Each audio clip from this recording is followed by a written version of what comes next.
Bendiciones, hermanos, qué bueno que podamos estar ahora en este nuevo video de enseñanza de la Escuela Melquisedec. Me parece interesante que hayamos podido ya llevar varios temas juntos, y también ya estoy expectante a poder escuchar sus preguntas. ¿Cuáles son las preguntas que han venido haciendo a raíz de los temas que hemos estado viendo? Y como ven, tal vez el tema Melquisedec es mucho más profundo de lo que pensábamos anteriormente. Y hoy nos toca este tema que tiene relación con ser heredero, que tiene relación con esta dimensión de Melquisedec que nos permite heredar. Entonces ahora la pregunta va a ser, ¿qué es esto de ser heredero? ¿Cómo se produjo? Que es lo que vamos a ver ahora en esta enseñanza, cómo se produjo y qué implica ser heredero. Entonces, ¿qué les parece si oramos y le pedimos al Señor que traiga de su luz, de su revelación sobre nosotros? Padre, te damos gracias por este tiempo que nos regalas, Señor, de enseñanza, de búsqueda de ti. Y te pedimos, Señor, que traigas, Señor, verdad y revelación, luz delante de ti, Señor, salga hacia nosotros para que podamos comprender, Señor, a cabalidad, de manera plena, lo que hoy nos quiere mostrar, Señor. Abre los ojos de nuestro entendimiento, abre nuestro corazón para absorber de ti verdad, Señor, para absorber de ti enseñanza, Señor, directo de tu corazón. Gracias te damos, en el nombre de Jesús. Amén. Amén. Entonces, ¿qué les parece si vamos de inmediato al primer versículo, o mejor dicho, al versículo con el que vamos a estar avanzando? ¿Qué les parece que vayamos a Génesis 2? Génesis capítulo 2. Vimos en los videos pasados que estuvimos dándole vuelta bastante acerca de algunos principios que salen de Génesis para comprender que Melquisedec no es un sacerdocio que aparece solamente cuando Melquisedec sale al encuentro de Abraham, sino que Melquisedec es un diseño primordial que estaba en el huerto de Edén y que luego el Señor Jesucristo trae como postrer Adán. Entonces Génesis 2.7, y aquí es donde comienza este tema, ¿verdad?, de qué es ser heredero, qué es qué es heredar de él. Génesis 2.7. Y dice así: entonces Jehová Dios formó al hombre. Aquí la palabra para hombre es Adán, ¿verdad? Lo que hemos visto. Del polvo. Fíjese que la palabra para polvo es Adma, que es muy parecido a Adán. Si uno lo mirara en hebreo escrito, es muy similar las figuras que tiene. Del polvo de la tierra, y sopló en su nariz aliento de vida, y fue el hombre un ser viviente. Bueno, ya sabemos que en ese soplo estaba también el espíritu, tanto del hombre como la mujer. Y Jehová Dios plantó un huerto en Edén, al oriente, y puso allí al hombre, a este Adán, al Adán que había formado. Bien, ya sabemos que varón y varona son términos que es Isha en el caso de varona y Ish en el caso de varón. Y entonces cuando habla de este Adán, de este hombre que sale del Adma, del polvo de la tierra, está hablando de la figura de la humanidad. Y aquí es donde comenzamos este tema para entender la herencia. Y lo primero a comprender es que la herencia tiene que ver con estar adherido a él. Lo voy a explicar en un buen ejemplo que a mí me gustó mucho. Hace un tiempo atrás en el periódico apareció la historia de un hombre que había muerto, un hombre que era como una especie de cura, de padre, de monje, que había muerto y tenía mucha riqueza, y la había escondido. Salió esta noticia en España sobre este hombre que había escondido mucha riqueza y que vivía muy... De hecho, sus vecinos no sabían que él tenía tanto dinero porque siempre era muy austero en su vida y parece que tenía pocos muebles en su casa, pero tenía en realidad mucha riqueza, muchas tierras y mucho de todo. Entonces, en las leyes de las diferentes naciones, casi todas son muy similares con respecto a la herencia, cuando alguien muere y tiene mucha riqueza, lo primero que se hace es buscar al familiar directo. Entonces se busca primero de forma descendente, ¿verdad?, a los hijos de él. Pero se dieron cuenta que este hombre nunca se había casado y que por lo tanto no tenía hijo legítimo. Y luego buscaron si había tenido algún hijo por ahí. Nada, no hubo respuesta ante eso. Y ahí estaba la herencia. Como le decía, la mayoría de las leyes de las naciones que si alguien no pide esa herencia, con el tiempo ese dinero queda para el gobierno, en este caso. En algunos países dejan el dinero para la ciudad donde la persona vivía o el pueblo donde la persona vivía, se es traspasado, pero en algunos países. En el caso de España también funciona así. Entonces empezaron a buscar después de forma ascendente herederos, o sea, los padres, los hermanos, los tíos, buscaron y no encontraron nada, hasta que llegaron a una persona que era su hermano, un hermano que este hombre no había conocido antes, pero sí era un hermano legítimo. Y dijeron, vamos a darle a él toda la herencia. Y entonces van a buscar a esta persona y se encuentran con él, lo citan, ¿verdad? Los abogados le dicen, mira, tu hermano, que tú a lo mejor no conviviste nunca con él, vivía en tal ciudad de una forma muy austera, fue una persona que hizo muchos negocios, fue una persona que tuvo mucha riqueza, tiene tantas tierras, tiene tanto dinero en diferentes cuentas del banco y queremos traspasarte todo a ti. Y entonces esta persona le dijo, la verdad no puedo hacer nada, por muchas riquezas que hay aquí, yo no puedo aceptar esto porque yo también soy monje e hice voto de pobreza. Así que esta historia pasó a las noticias rápidamente en ese país, porque era una persona que por su voto de pobreza no podía heredar absolutamente nada de lo que por ley le correspondía. Y esto se parece mucho. Bueno, de aquí rescatamos de este ejemplo dos cosas. Uno, que se parece mucho a la iglesia, en términos de que la iglesia tiene todo para heredar, toda la creación, todas las cosas que Dios creó y subsisten son, ¿verdad?, de sus hijos, pero pareciera que tuviésemos un voto de pobreza que nos impide heredar.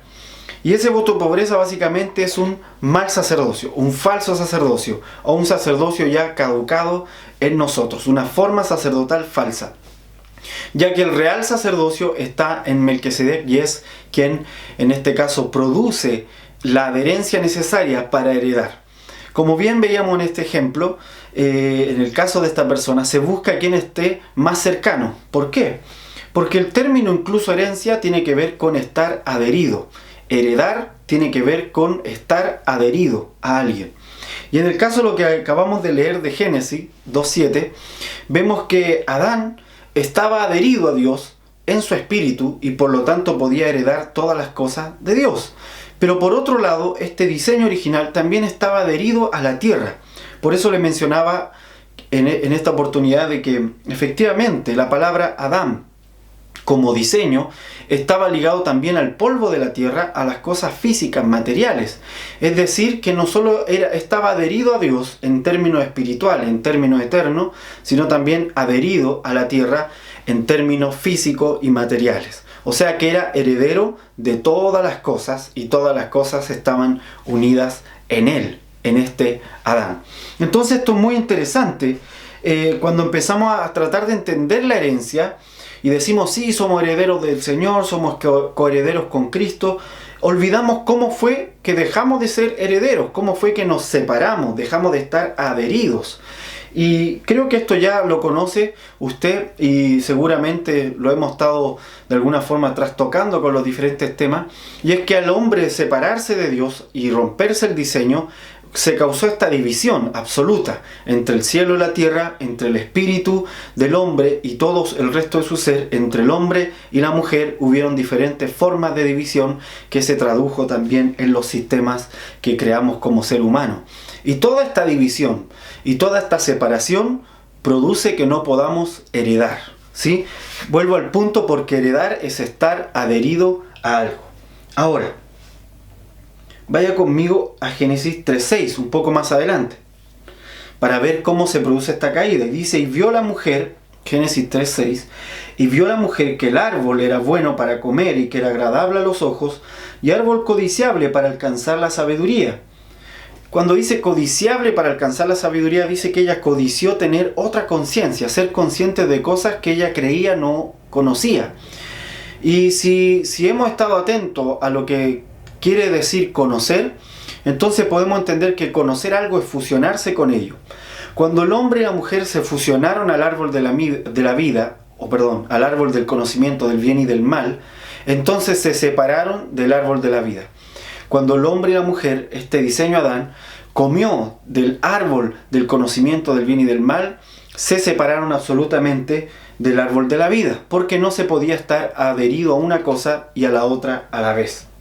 Se fusionaron, conocieron el mal, no solo en términos de que Como Dios, por ejemplo, Dios sabe lo que es el mal, ha visto el mal, sabe lo que produce, pero Dios no está fusionado con el mal. Pero la humanidad se fusionó con el mal porque comió de él. Y ese conocimiento del bien y del mal entró en ellos y se hizo parte de ellos. ¿Sí? Por eso, cuando viene Melquisedec, él trae otra comida. Melquisedec trae otra comida para comer. El pan y el vino, que es la sangre y el cuerpo de Cristo, ¿verdad? Que le da a Abraham, que le da luego Jesucristo a sus discípulos, que le da luego los discípulos, los apóstoles, lo reparten a la iglesia y le dicen esta es la comunión, o sea, la común unión, el unirnos a Él y empezar a comer de Cristo según el gobierno de Melquisedec y ya no seguir alimentándonos del árbol del conocimiento del bien y del mal. ¿Por qué? Porque el árbol del conocimiento del bien y del mal trae separación, trae perder la herencia, trae no conocer lo que es ser un heredero. Pero en Cristo, y por lo tanto en el diseño de Melquisedec, es que podemos comer verdadera comida y fusionarnos con la vida que está en Él. Amén. Mire, vaya conmigo a Éxodo 26:33.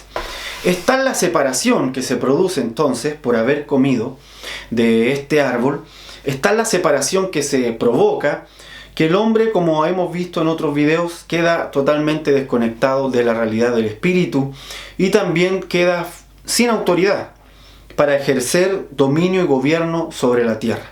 Y se interpone entonces entre la tierra y el cielo una barrera, ¿sí? Un cielo de bronce, si se quiere decir, o los cielos cerrados del segundo cielo están cerrados para impedir la unión entre lo eterno y lo físico.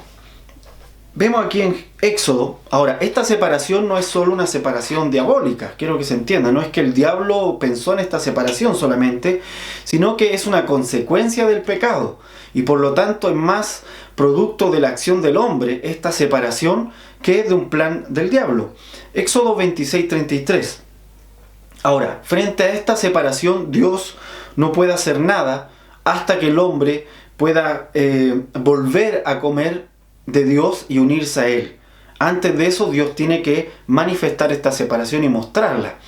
Recuerdan que cuando les pide que salgan del Edén, los saca del Edén, el hombre y la mujer salen, pero inmediatamente aparece una espada de fuego rodeando el Edén para impedir que entraran. O sea que la separación también venía de parte de Dios. Dios dice, yo no puedo juntarme con ustedes porque yo no puedo estar fusionado con el mal. Dios justo, soberano y santo no puede conectarse en ninguna manera con el mal.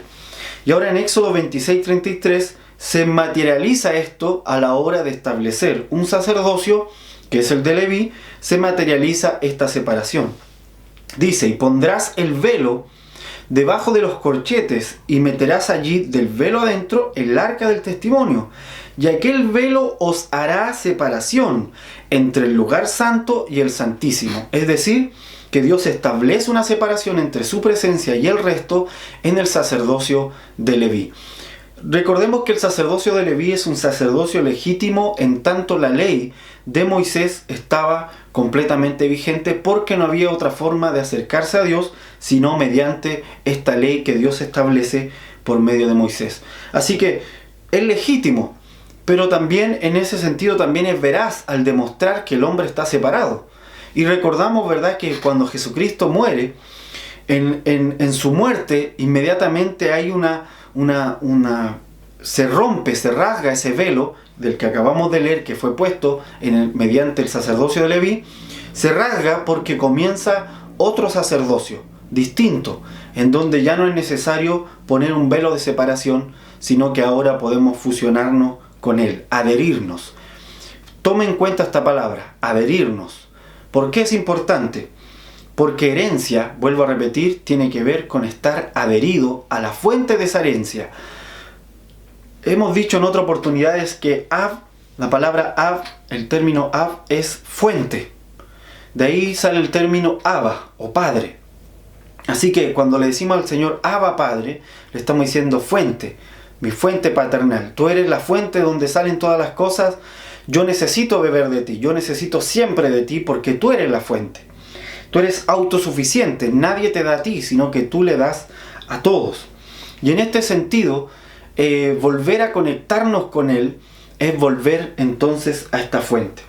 Ahora, vaya conmigo a Génesis 15.1.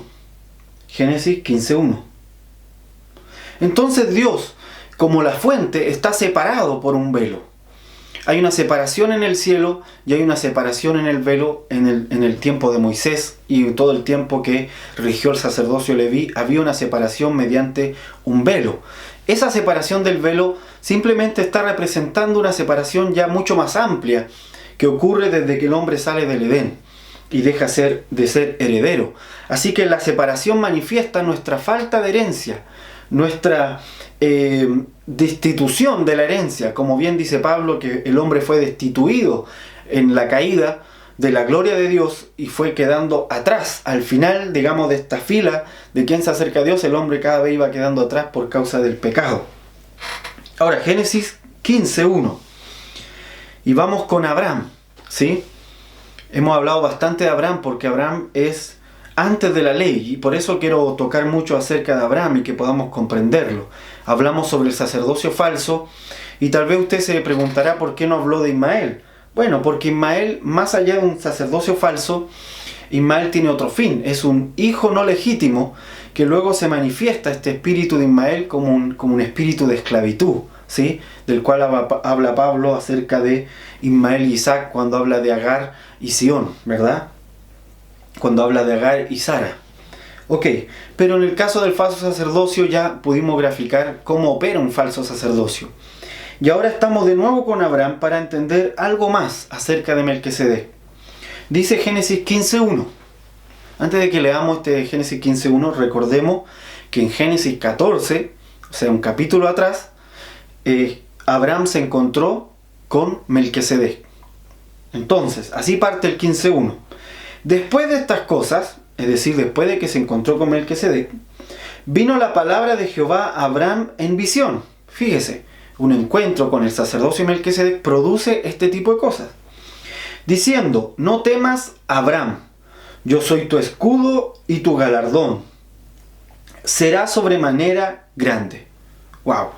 El Señor le habla a Abraham y le dice, yo soy tu escudo y tu galardón será sobremanera grande. Después de que se encuentra con Melquisedec, Abraham está listo para este otro tipo de encuentro con Dios. Y aquí quiero dejar claro algo interesante. Fíjese que ahí todavía este Abraham, que nosotros después conocemos, todavía se llama Abraham. Y la palabra Ab, ya lo hemos graficado, tiene que ver con ser padre, ¿sí? Vamos a poner aquí padre. Así que Abraham es padre exaltado. Y esto es muy interesante porque Abraham está haciendo una especie de simbología profética acerca de cómo Dios está. Dios ha perdido a sus hijos, Dios ha tenido que separarse de sus hijos, que es esta humanidad que Él quiso darle todo por herencia, toda la creación, se ha separado de estos hijos y entonces Dios ha quedado como un Abraham, Dios ha quedado como un padre enaltecido y exaltado, pero sin hijos. Y asimismo está Abraham. Todavía este Abraham no tiene un hijo. Fíjese, le dice Dios, no temas, Abraham, yo soy tu escudo y tu galardón. Ahora, fíjese lo que parte diciendo el Señor, yo soy tu escudo y tu galardón. ¿Por qué le dice esto? Porque Abraham tenía un temor.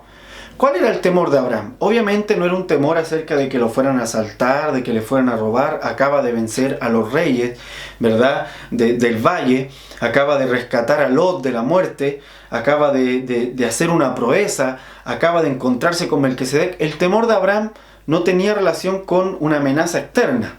El temor de Abraham tenía relación con algo que hay en su corazón y que lo voy a decir de esta forma. Cuando él se encuentra con Melquisedec y cuando tiene que diezmar por las siguientes generaciones, cuando él pacta con Melquisedec por las siguientes generaciones, cuando él pacta no contaminarse y no recibir las cosas del rey de Sodoma y Gomorra, y en eso se separa de un falso sacerdocio y se queda obviamente con todo lo que venía de Melquisedec, cuando él come el pan y el vino que Melquisedec le da, cuando todo esto ocurre, entra en Abraham una inclinación hacia las cosas que Dios tiene en su corazón.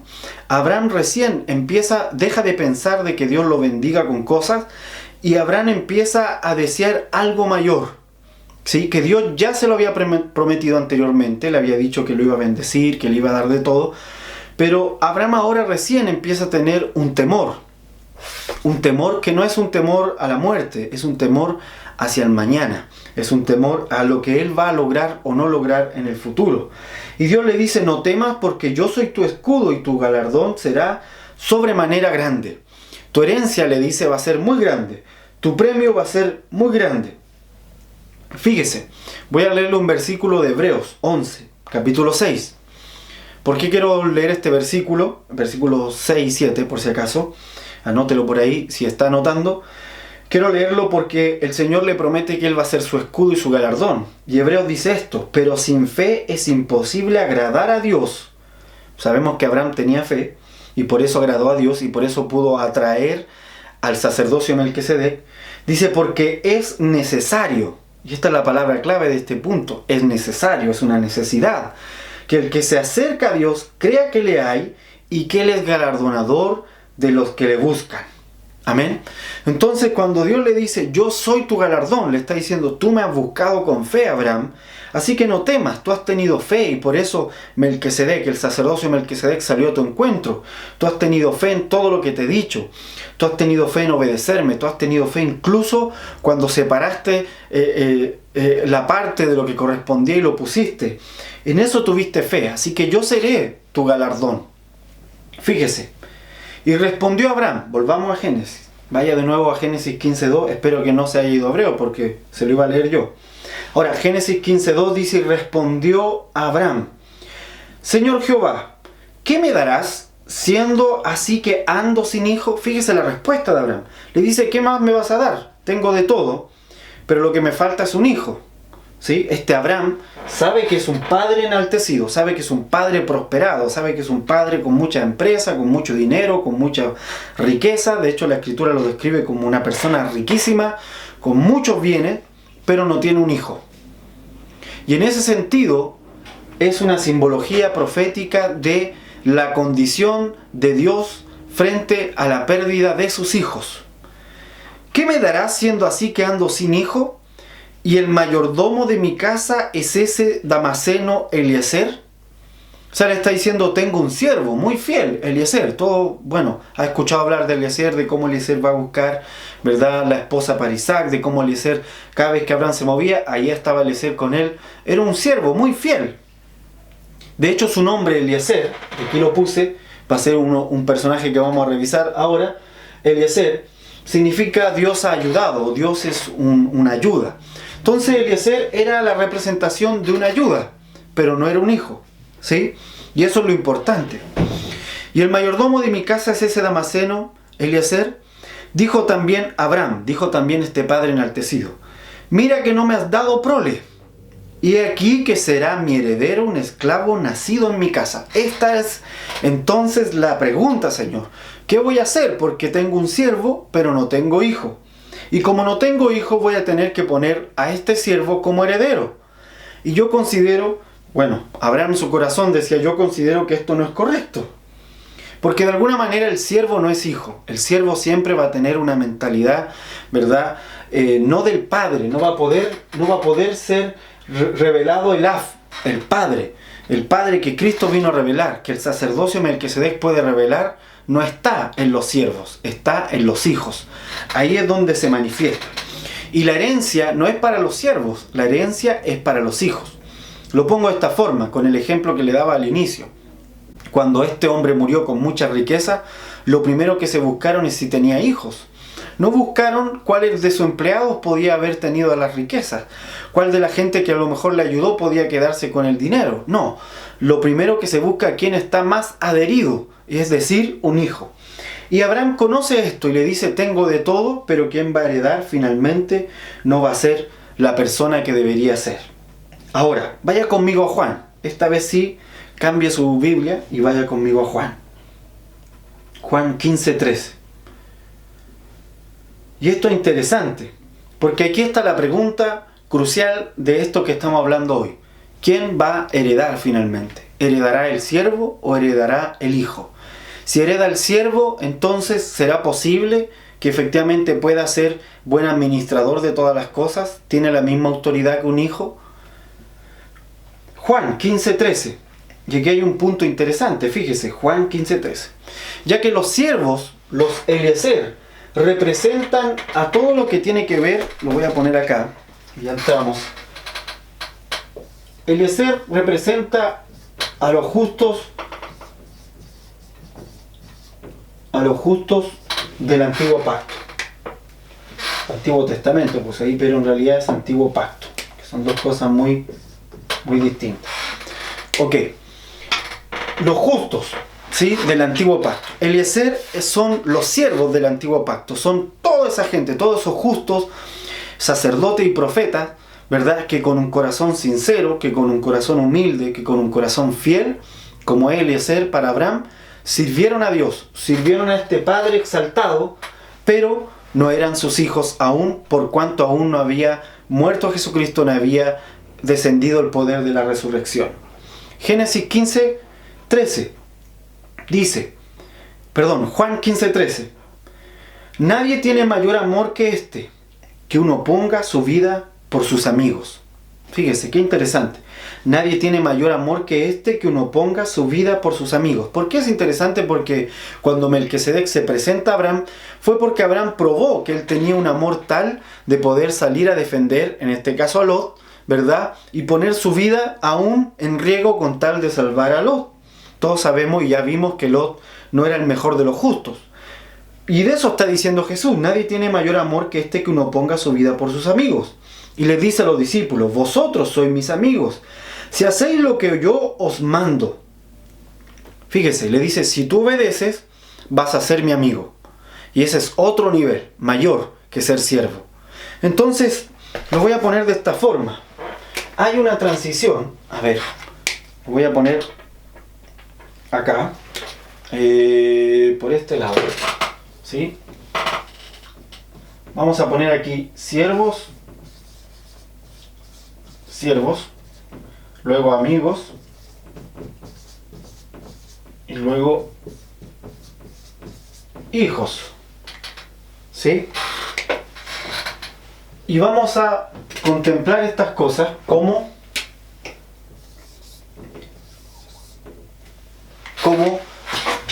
el proceso de ascensión, que tuvo Dios en la historia con la humanidad. Primero llamó a siervos, y a esos siervos algunos pudieron ser amigos de Dios, algunos pasaron a este nivel de ser amigos de Dios, pero luego Dios pasa a llamarles hijos. Y aquí vamos a entenderlo un poco más, y tiene que ver con esto de ser herederos, porque a la hora de heredar, en este caso, Dios siempre parte, su herencia solamente la reciben los hijos. Los hijos son los únicos, en el caso de Dios, que pueden heredar. Ni el siervo ni el amigo puede heredar. El amigo puede conocer, mas no heredar. Dice así, vosotros sois mis amigos si hacéis lo que yo os mando. O sea, si tú haces lo que yo mando, vas a entender muchas cosas. Como le pasó a Abraham, ¿verdad? Llamado amigo de Dios. Ya no llamaré siervos, ya no les diré a ustedes son mi Eliezer, porque el siervo no sabe lo que hace su señor, no conoce el plan completo de lo que está ocurriendo, pero os he llamado amigos, como Abraham, porque todas las cosas que oí de mi Padre os las he dado a conocer. Cuando Jesús habla con sus discípulos y les dice esto, ustedes van a ser ahora mis amigos, y los trata como amigos durante los 3 años de ministerio, pero luego de los 3 años de ministerio, los discípulos ya no se sentían solamente amigos de Dios, ahora eran hijos de Dios. Juan llega a decir, miren cuán gran amor nos ha dado el Padre, de ser llamados hijos de Dios. Fíjense que Juan, ¿verdad?, que es el mismo que está leyendo el Evangelio, está contando cómo Jesús les llamó amigos, también es capaz de entender que ser amigo no es tan profundo como ser hijo, que ser hijo es mucho mayor. Así que Dios está en este proceso. Primero llama a un Abraham que pueda ser amigo de él, y a través de Abraham trae, ¿verdad?, como su amigo que conoce su corazón, trae toda una dinámica para poder recuperar a sus hijos. Amén. Este tema es importante que podamos siempre tener en mente que hay una pregunta, que hay un dilema. Dios ha perdido a sus herederos. Dios está separado de sus hijos y sus hijos están separados de él, o mejor dicho, su creación. Ahora, vaya conmigo a Mateo 13:27. Mateo 13:27. Como para seguir profundizando acerca de cómo es esto de los siervos. Dice: vinieron entonces los siervos del padre de familia y le dijeron: Señor, ¿no sembraste buena semilla en tu campo? ¿De dónde pues tienes cizaña? Fíjense que esta parábola que estamos viendo que Jesús hace, se está refiriendo a estos siervos que están cuidando la viña, o sea, la heredad. Cuando se habla de viña, se está hablando de una herencia. Están cuidando, ¿verdad?, este campo, están cuidando este lugar que está siendo sembrado por la semilla, y ya hemos visto lo del diseño original de la semilla, ¿verdad?, y el fruto que debe dar. Y dice que vinieron los siervos del padre de familia y le dijeron, no eran los hijos del padre de familia, sino los siervos. Él les dijo: un enemigo ha hecho esto. Y los siervos le dijeron: ¿quieres pues que vayamos y la arranquemos? Él les dijo: no sea que al arrancar la cizaña arranquéis también con ella el trigo. Dejad crecer juntamente lo uno y lo otro hasta la siega, y el tiempo de la siega yo diré a los segadores: recoged primero la cizaña y atadla en manojos para quemarla, pero recoged el trigo en mi granero. Entonces aquí vemos que está hablando de una semilla que fue sembrada, que era buena, ¿verdad?, que tenía el diseño correcto, pero no había quien cuidara este lugar sino siervos. Estos siervos son los Eliezer, son los sacerdotes que eran realmente justos en su corazón, eran los profetas que realmente eran justos en su corazón y que operaban como siervos de Dios. Y fueron cuidando esta heredad, y fueron cuidando el campo, ¿verdad? En este caso está hablando de Israel. Y fueron cuidando a Israel lo más que pudieron. Pero se hacían esta pregunta: ¿de dónde salió la cizaña? ¿De dónde salió esto malo? Le están preguntando al Señor: si tú sembraste buena semilla, si tú pusiste en Abraham una semilla correcta, ¿por qué es que ocurre esto? Y el Señor le dice: un enemigo, en este caso Satanás, ¿verdad? La palabra adversario es Satanás. El enemigo ha puesto esta semilla mala. Pero no arranquen la cizaña, esperen hasta el final para cuando yo vaya a cegar. Y todos sabemos que esa siega ocurrió en Pentecostés. Ahí es donde sopló el Espíritu Santo y vino esta siega. Por eso era la fiesta de Pentecostés, ¿verdad? La fiesta de los primeros frutos. Y vino esta siega, y esto culminó ya efectivamente cuando fue destruido el templo, ¿verdad?, de Herodes, donde estaba el falso sacerdocio, en este caso de fariseos y saduceos, fue destruido completamente. Se acabó todo ese sistema y el Señor separó el trigo de la cizaña en Israel. Amén. Pero lo que nos interesa de esto es, vuelve la pregunta: no hay herederos, no hay quien cuide este campo, ¿verdad? ¿Por qué? Porque no hay hijos todavía que nazcan, no hay trigo todavía que salga, que dé a luz, que brote, y el Señor está esperando ese momento. Y es cuando le dice también a los discípulos: miren los campos, ustedes dicen que falta, pero yo les digo, los campos están listos para cegar. Y se está refiriendo a que hay un tiempo en Israel que se ha cumplido, en que los siervos de Dios han venido trabajando por años en este campo, ¿verdad? Pero ahora viene el tiempo en que salga este fruto, en que salga este trigo, en que salga la semilla correcta, en otro orden sacerdotal. Amén. Y esto es muy interesante porque si ustedes recuerdan, el último Eliezer, si se quiere decir, el último Eliezer, en este caso fue Juan Bautista, que era hijo de Leví, de Zacarías también obviamente, pero de la dinastía de Leví o de la genealogía de Leví. Por lo tanto, Juan está representando a todo un sistema sacerdotal que él está como un corazón justo, siendo un siervo de Dios y funcionando como un profeta siervo. Él dice: bueno, yo soy amigo del esposo, yo no soy el que va a traer, ¿verdad? Yo no soy el Mesías, yo no soy el que va a ungir, el que va a traer el fuego del cielo, yo no voy a ser el que va a cegar, como bien leemos en la Escritura, yo no voy a ser el que va a quemar la cizaña. Yo solamente estoy anunciando que este tiempo ya ha venido. Y Juan le tocó esa parte, como el último bastión, se podría decir, como el último Eliezer, como el último siervo fiel. Ahora, vaya conmigo a Hebreos 3:4, y esto va a ser muy interesante. Hebreos 3:4, porque aquí vamos a ver una característica de estos siervos. estos siervos fueron importantes, pero el problema es que estos siervos, voy a cambiar un poco esta flechita, estos siervos solamente están ligados, y es lo que ocurrió con el sacerdocio de Leví, es que el sacerdocio de Leví solo podía revelar a un padre exaltado, ¿sí? Pero no podía revelar a un padre de multitudes, como lo puede hacer el Hijo. Amén. Puse Isaac, pero aquí también está el Cristo y por ende la iglesia. Hoy día como que se me desordenó más que nunca la pizarra, ¿verdad? Pero bueno, se entiende. Entonces, este Abraham, este enaltecido, este exaltado, este padre exaltado, solo tiene Eliezer, solo tiene siervos. Y aunque estos siervos lo exaltan con fidelidad, lo justo me estoy refiriendo, no es suficiente porque él se quiere revelar como un padre de multitudes. Amén. Jesús le dijo, ¿dónde estoy? Perdón. Hebreos 3.4, me estaba yendo otro versículo. Hebreos 3.4 dice, porque toda casa es hecha por alguno, pero el que hizo todas las cosas es Dios. Y Moisés, fíjese, Moisés, levita, ¿verdad? A la verdad fue fiel en toda la casa de Dios como siervo, como un Eliezer, fue fiel. Le sirvió a Dios como Eliezer le sirvió a Abraham. Para testimonio de lo que se iba a decir, para testimonio de lo que venía.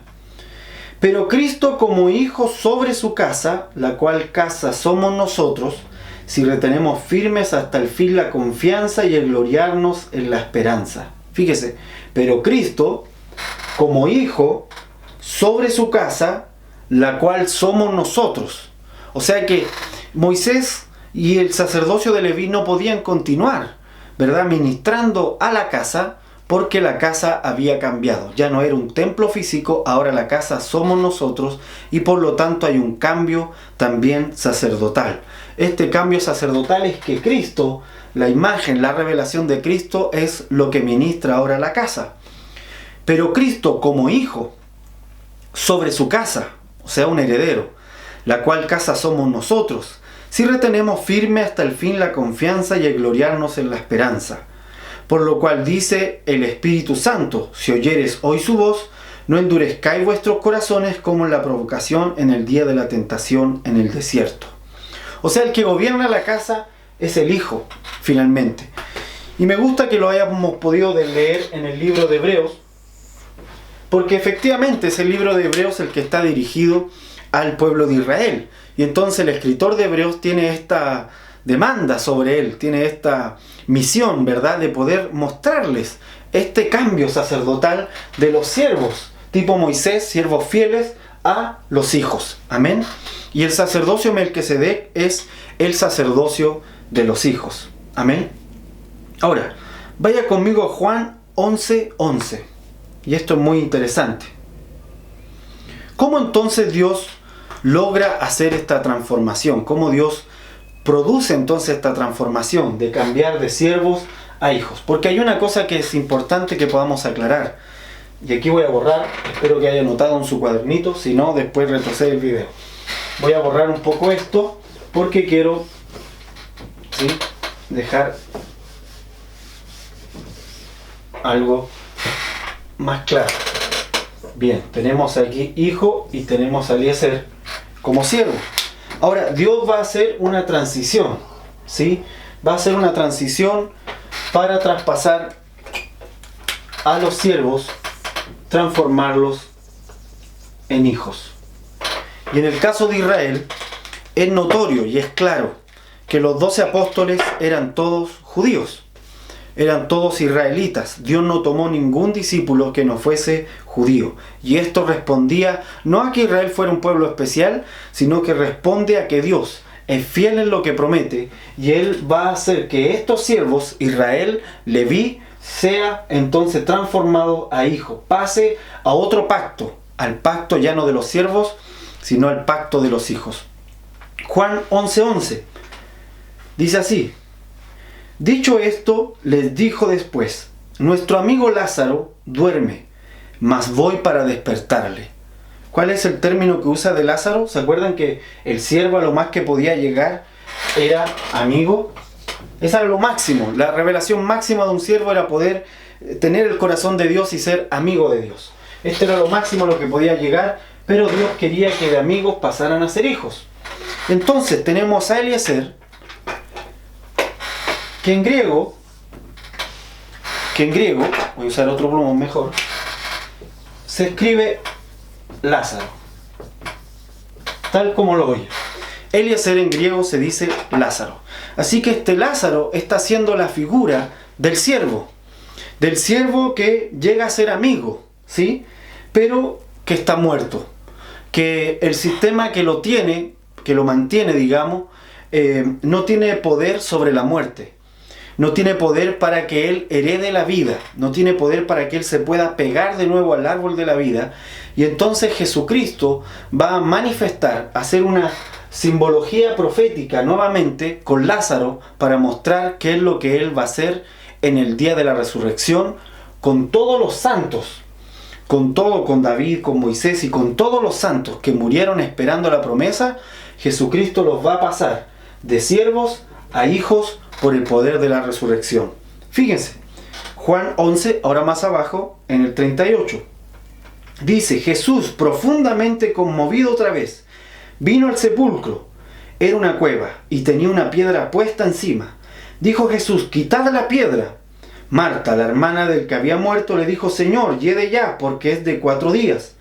Jesús le dijo, ¿no te he dicho que si crees verás la gloria de Dios? Esa frase, no te he dicho que si crees verás la gloria de Dios, resume el trato que Dios tenía con sus siervos. Les pedía creer para que vieran la gloria. Amén. Y es el trato que se necesita para que un siervo pase a ser hijo. En los tiempos de Israel, Dios resucitó, Dios pasó a esta condición de hijo a los que creyeron en lo que Él les pidió. Entonces quitaron la piedra de donde había sido puesto el muerto.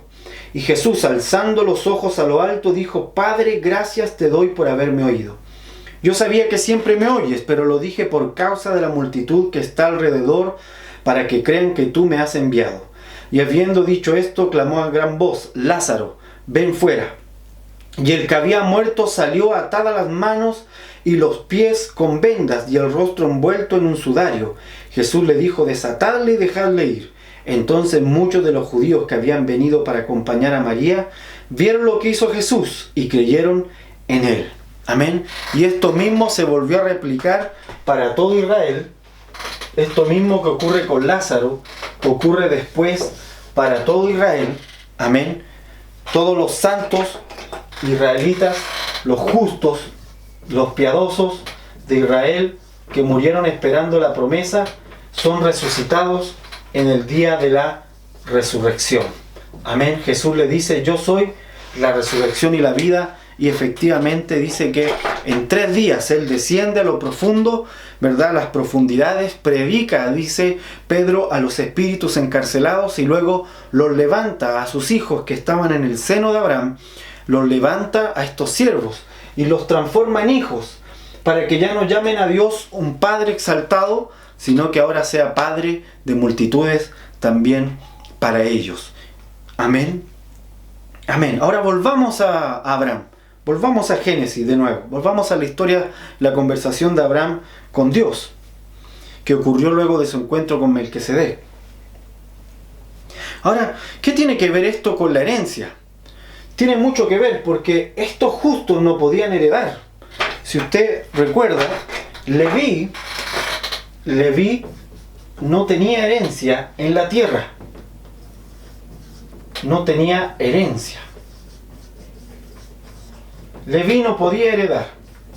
Y no va a poder nunca heredar. Esa es la verdad. Porque es siervo. Y el siervo es un mayordomo de la casa, mas no un heredero de la casa. Y Jesucristo nos ha llamado a ser herederos de la casa. Amén. Luego vino a él palabra de Jehová diciendo. Estamos en el diálogo de Abraham con Dios, ¿verdad? Vino a él palabra de Jehová diciendo, no te heredará este. O sea, no, tu heredero no va a ser un siervo, sino un hijo tuyo será el que te heredará. Fíjese que Dios mismo se está profetizando a él. Dios le está hablando a Abraham, pero al mismo tiempo Abraham es una imagen profética, vuelvo a decir, de Dios mismo. Y entonces Dios está hablando en la historia a sí mismo y está diciendo: yo no voy a darle mi herencia a un siervo, se la voy a dar a un hijo. Voy a recuperar la condición de hijo de la creación, en este caso de la humanidad. Y lo llevó fuera y le dijo: mira ahora los cielos y cuenta las estrellas, si las puedes contar. Y le dijo: así será tu descendencia. Sigue Dios no solo hablándole a Abraham, sino que ahora lo está traspasando a esto, al Padre de multitudes. Y sigue Dios no solo profetizando sobre Abraham para un pueblo que es Israel, sino que se habla a sí mismo. Él está mirando, ¿verdad?, el eterno propósito de Dios y está viendo las generaciones de sus hijos. Si las puedes contar, y le dijo: así será tu descendencia. Y creyó a Jehová Abraham y le fue contado por justicia. Ahora, vaya conmigo nuevamente a Hebreos 12.2. Vamos ahora a Hebreos 12.2. Esto es importante porque dijimos en un principio que la conversación de Abraham con Dios era: ¿quién va a heredar? Señor, ¿qué es lo que voy a hacer? ¿Quién va a heredar finalmente? Porque tengo mucha riqueza, ¿quién se va a quedar con todo esto? Y Dios le responde aquí: no va a ser el siervo. Quien se quede con todo esto va a ser el hijo. ¿Y qué es lo que Dios está prometiendo? Voy a borrar un poco esto ahora. ¿Sí? ¿Qué es lo que Dios está prometiendo? Para dejar de ser Abraham y solo quede el Padre de multitudes, solo quede la revelación de Dios de un Padre. Aquí mucho, vamos a cambiarlo. De un Padre, está peor de multitudes. La revelación de un Padre de multitudes, de un Padre con muchos hijos, de una familia que es la iglesia enorme, y que esta familia va a heredar lo mismo que se le fue prometido al hombre desde los inicios, es decir, la herencia de todo lo creado. La herencia de todo lo creado. Eterno, lo eterno y lo tangible. Dios va a romper la separación para que el hombre y aún estos siervos puedan adherirse nuevamente a Él como hijos y poder heredar todas las cosas. Amén. Y poder ser una generación para Dios. Y esto es interesante porque, vuelvo a decir, Abraham dice: ¿qué voy a hacer, Señor? Tengo un temor. ¿Se acuerda que Dios le dice: no temas, yo seré tu galardón, yo te voy a dar un galardón? Y Abraham se está dando cuenta que el mejor galardón no solo son las riquezas que Dios le dio. El mejor galardón es poder mirar y ver y ser partícipe de una generación para Dios. Porque en esa generación para Dios están todas las cosas que Abraham necesita y están todas las cosas que son parte del propósito del Señor.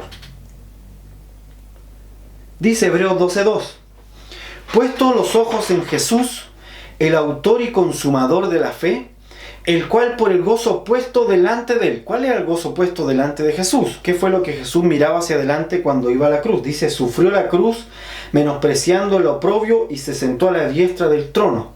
Lo que Jesús miraba hacia adelante era que él iba a lograr darle a Dios muchos hijos, darle al Padre muchos hijos, traer delante del Padre muchísimos hijos. A través de su muerte y su resurrección, Él iba a resucitar no solo a los siervos y los iba a transformar en hijos, sino que aún nosotros íbamos a nacer en Sion la celestial por causa de su muerte y su resurrección. Entonces no hay mayor galardón que este. Primera Tesalonicenses, se lo leo yo, capítulo 2, versículo 18. Dice: por lo cual quisimos ir a vosotros, yo Pablo ciertamente una y otra vez, pero Satanás nos estorbó. Porque ¿cuál es nuestra esperanza o gozo o corona que me gloríe? Fíjese la pregunta de Pablo. ¿Cuál es la esperanza? ¿Cuál es el galardón? ¿Cuál es la corona? ¿Qué es lo mejor a lo que podemos obtener? Y dice: ¿no sois vosotros delante de nuestro Señor Jesucristo en su venida? Vosotros sois nuestra gloria y gozo. Pablo sabía que la generación que él estaba despertando en Cristo, o dicho de otra forma, que Cristo estaba trayendo como hijos a través de Pablo, era lo máximo a lo que él podía aspirar, ¿sí? Ahí estaba el galardón. Filipenses 4:1, también se lo leo yo, dice: así que, hermanos míos, amados y deseados, gozo y corona mía, estad así firmes en el Señor, amados. Es interesante porque Pablo sabe esto. Esta pregunta que hace Abraham: ¿qué me vas a dar ahora? Porque ya tengo todo lo que necesito. Lo que yo necesito realmente es una generación, es un heredero, es la herencia, entregarle a alguien todo esto. Pablo lo sabe. Sabe que el galardón está en la iglesia, en una generación. Ahora, volvamos a Génesis 15:9. Y ya me voy acercando al final de este punto, de los herederos, de la herencia. Ahora, tal vez en el tema, mucha gente se acerca a este tema de entender la herencia, diciendo: Señor, tú nos diste todo lo que necesitamos. Y yo quiero saber cómo obtener todas las riquezas, todos los bienes materiales necesarios para mi vida. Ok, esa pregunta es válida, pero está mal enfocada en el sentido de que todos los bienes vinieron a Abraham cuando éste comprendió que el galardón era una siguiente generación. Dios bendijo a Abraham para que Abraham pudiese heredarle a otra generación. Así que hasta que nosotros no entremos a esta dimensión de Melquisedec, hasta que la iglesia no entre en esta dimensión de Melquisedec, de pensar en la próxima generación, de pensar en dejar delante de Dios una familia, una multitud de estrellas, una multitud de entendidos que resplandezcan delante de Dios. Si no puedo entender esto, difícilmente Dios va a traer los recursos necesarios para lo que se quiere hacer. Ese es el punto crucial de un heredero. Amén. Génesis 15:9, volviendo a Génesis. Y le dijo: tráeme una becerra de 3 años. Le acaba de decir que le va a dar un heredero, que le va a dar un hijo, y ahora va a sellar ese pacto. Fíjese. Tráeme una becerra de 3 años y una cabra de 3 años. Y un carnero de 3 años, una tórtola también y un palomino. Y tomó él todo esto y lo partió por la mitad, puso cada mitad una enfrente de la otra, mas no partió las aves. Cuando habla de que eran todos de 3 años, no solo es porque quería que fuesen animales jóvenes, sino básicamente porque el número 3 está replicando, cuando parte por la mitad, el número 3, esta cabra de 3 años, becerra, de 3 años, esta cabra de 3 años, este carnero de 3 años, los parte por la mitad, como dice más abajo, y tomó todo esto y lo partió por la mitad y puso cada mitad una enfrente de la otra, mas no partió las aves. Y descendían aves de rapiña sobre los cuerpos muertos y Abraham los ahuyentaba. Cuando partió esto en 3 años, es una simbología de cómo Jesucristo en los 3 días en que desciende bajo tierra, que predica, ¿verdad?, en el corazón de la tierra los espíritus encarcelados, se parte también el velo. Amén. En estos 3 días, Él parte el velo. Amén. Que hay entre el cielo y la tierra, que hay entre Dios y el hombre, para producir la adherencia que nos permitirá ser herederos. Dice: mas a la caída del sol sobrecogió el sueño a Abraham. Estuvo todo el día, fíjese, todo el día ahuyentando las aves para que no comieran estas aves, estos animales partidos. Y aquí que el temor de una gran oscuridad cayó sobre él. ¿De dónde salió ese temor de una gran oscuridad? Y es que Abraham, cuando parte, imagínense, parte los animales, se los voy a dibujar por acá arriba, pone una mitad aquí, otra mitad acá, otra mitad aquí, y así, de 3 años, ¿verdad? Los parte, y dice que él siente una gran oscuridad, porque él está representando en este partir el velo entre Dios y los hombres. Amén. Entre el hombre y Dios. Se está partiendo el velo. En esos 3 días de la resurrección se está partiendo el velo, se está partiendo incluso el segundo cielo. Y entonces Abraham tiene que hacer un pacto con Dios en lo eterno. El pacto de Abraham con Dios no fue en la tierra, no fue en los términos de la cultura hebrea, ni de la cultura semita, ni siquiera de la ley, porque aún no existía, fue en los términos de lo eterno. Y Abraham, esa oscuridad que él sintió fue porque él entró en la eternidad. Ese vacío enorme que les dio temor, que le dio un vértigo, es porque él entró efectivamente en la eternidad para hacer un pacto con Dios. ¿Dónde me quedé? Génesis. Dice, he aquí que el temor de una grande oscuridad cayó sobre él, y sucedió que puesto el sol y ya oscurecido, se veía un horno humeando y una antorcha de fuego que paseaba entre los animales divididos. Todo eso que él está viendo es figura de lo que va a ocurrir los 3 días de la resurrección. Amén. Entonces, al partirse esto, Abraham hace un pacto con Dios eterno, en donde va a quedar patente, ¿sí?, que Dios va a recuperar a sus herederos. Dios va a partir, ¿verdad?, a través de esta promesa, el velo que hay entre el hombre y Dios, que le impide la herencia a la humanidad. Hebreos 10:19. Y con esto y ahora sí voy terminando. Hebreos 10:19. Dice así: así que, hermanos, teniendo libertad para entrar en el lugar santísimo por la sangre de Jesucristo, por el camino nuevo y vivo que Él nos abrió tras del velo, esto es, de su carne. Jesucristo también fue partido en su carne, partió en su carne el velo, amén, para abrir un camino nuevo y vivo, para que podamos entrar. Dice así que, hermanos, teniendo libertad para entrar en el lugar santísimo. ¿Se acuerda que hablamos de esta separación en el lugar santísimo? Por la sangre de Jesucristo y por el camino nuevo y vivo, amén, que había tras el velo.